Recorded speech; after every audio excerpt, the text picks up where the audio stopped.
وراوي دتكين هي لغولا يبور ما فبراير مياد اللودين أفرتي فبراير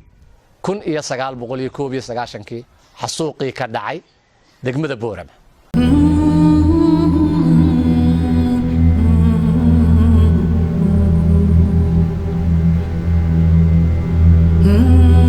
كوبي سقاشنكي markay waddanka qabsadeen ay ku gabagabeeyeen xasuuqii boorama xasuuq waxa la rabaa ummad shiciboo iska degan oo loo yimaado aqalada lagu laayo naagta la dilo ilmaha la dilo odaga la dilo sheekha la dilo oo maxayga la dilo oo bacmasarka la dilo taasi boorama un bay ka dhacday meel aan dagaalamaynin oo inta la iska soo galo 746 kolkaanu qaybin 16 saacadood saacadiiba 8 qof bay dilayaan waxaan maanta xusayaa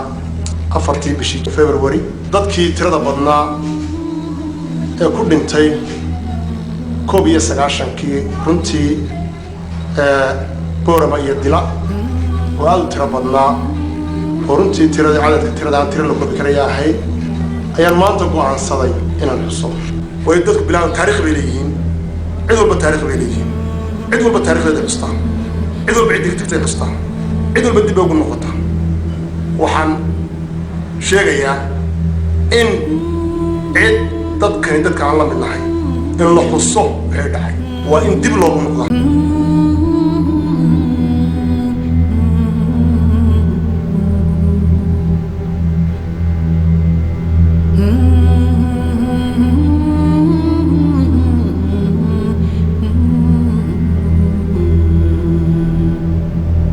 كل أفضل فبراير هو خصوص قاعدة ومرغلي وعلى الإله الكريم أي معناتها نوفجدا بعدين ملوك وتاريخ الكون ملوك أي معناتها وبلاك ديبي قرنتاي ومالتي أسنا ما يمجال صوكس والجوي كوبجوب بنها اليوم الحسوستوحة كمدا إن حسن مفهوم يجاري بس تدخل صار راين ويبارك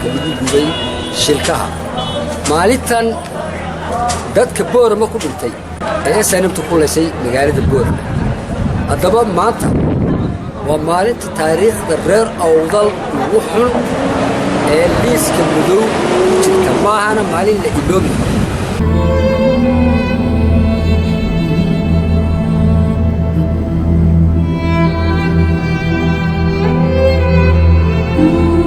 boorama laba xasuuq baa ka dhacay حسوق لبعضنا وحوا أفرتي فبراير كون سقال بقول كوبي سقاشن كيبوها وقت جاس هو أصلاً ما يسوق شيء بورمه إذا أنا واحد كل انتي ضد بدل ودمر يعفور وبدل أي كل انتي ولا كما للدلي ولا يسمعون ما للدلي صدقنا للدلي هو هذا هذا للدلي بقول والله لما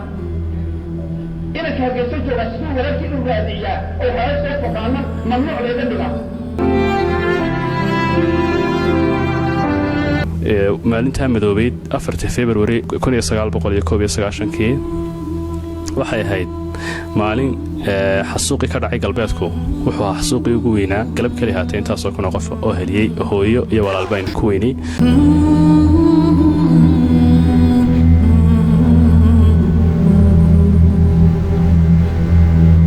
4 bishii February 1991 jabhadii asana waxay soo gashay magaalada Boorama 24 saacadood gudahood waxay ku dishay 1000 qof haddii ayna ka badnayn oo tirada qaldeyn taas oo reeraha qaar siday u dhanaayeen ay laba qof ka hadheen iyadoo ay ku geeriyoodeen dad shiciba oo waxba galabsan